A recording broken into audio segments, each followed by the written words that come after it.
Mr. Criminal on air live, the Crime Family Network podcast, the most realist and active podcast on the West Coast. So eventually I made my way to this group, to this these Crips from Pomino Block Crip. Shout out to Dogg, rest in peace, Hat Dog.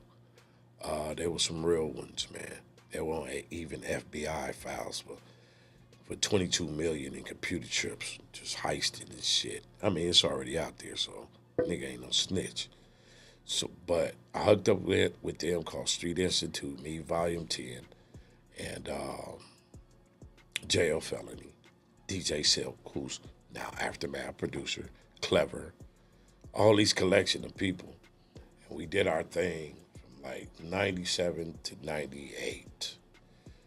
And we did pretty good, man. That's when I came out with Mr. Kane. I got Too Short on there. I got Sebo on there. I got Short Chop on there. The list goes on. It did really good. That's the one with the cocaine hat flipped up, like the penitentiary pinked up picture, right? So we did that, but the homies get, bam, they turned the motherfucking lights off at the studio for a week. And they had a spot in Upland, off Upland. You know those little studios off Upland, I think in Central or some shit like that. And they took the homies to jail. But during those times, Half Dead and Trey D used to fuck with us. This was before the Eastsidaz. Snoop Dogg was still with No Limit Records. But this was his last little thing he was doing. So he sent the Kite through Lil Half Dead, who was working with Street Institute, who I happened to be with, and said, man, Snoop, want to get with you. We want to get one. So we happened to got together. We squashed the funk, because Snoop was like, man, your sound is different. That's going to kind of alter me because I did the little country sound with No Limit, but I need to get back home because they built some of this shit off the influence that Above the Law and Kokane did, besides Dr. Dre. This is the facts.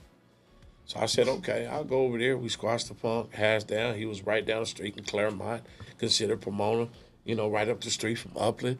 So the first song we did, he said, I'm setting this group together called the Eastsidaz, Trey D, and Goldie Loc from two different hoods that happened to been beefing. Deuces and Treys. We gonna put it together. But I need your sound. So I went over there. Everything was cool. Hashed it out with Nate Dogg, because he stayed in Claremont. The first song we did is The Music Grinder in Hollywood. Beach did that beat. And it was don't, oh, oh, so I can't get around it. You know, the Eastsidaz. Yeah. And we was like, man, this is a perfect business marriage, creative marriage. So we go back to his house, and it was just work. You see Fred Red, Battle Cat, Jelly Bro, Scott Storch. Work. We was in that motherfucker grinding. And he was like, man, the sound is really good. Now trip this. I wasn't even signed. I was asking Snoop, when you gonna sign? But I was a free agent when I did the Eastsidaz. Even during the last meal. After the last meal is when he got that big gigantic deal at MCA for the Doggy All-Stars. That was E. White, LaToya Williams, that was Superfly, and Kokane. But MCA filed Chapter 11. All that money went to Dogg. Rightfully so. You're hustling. Get your shit. And then here I was after doing all this great shit on Chronic 2001, being everywhere. Boom. Now, everybody disbanded.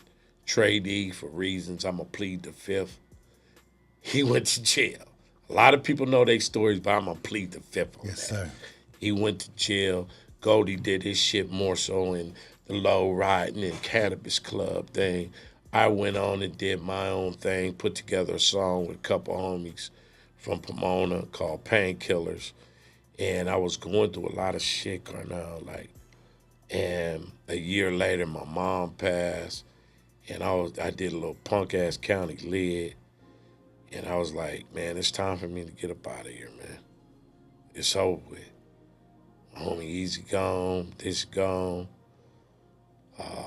Things are going in shambles. I got to get my life together. I got to get my business together.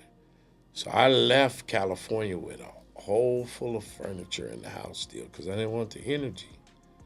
You know, I had to clean myself up, get off drogas, and be right with God, Papa Jesus. You know what I mean? So when I left, man, I never looked back, created my own company with my wife called Buddy Boy Entertainment. We 14 years strong, and we've been escalating ever since. And I'm happy I made those moves, you know, because the journey is just so real, Mr. Criminal. You know, I'm coming out with a book called The Making of a Legend. And it's just history that is so real. You wouldn't believe it, but it happened. And here I am, 2023, you know, over 4,000 features, which is unheard of, you know, whether it's doing consecutive songs with one artist or just other artists, most featured artists in Chicano rap too. It's a blessing because now as an elder, I see the inspiration I can give to people all over the world because I've been through it.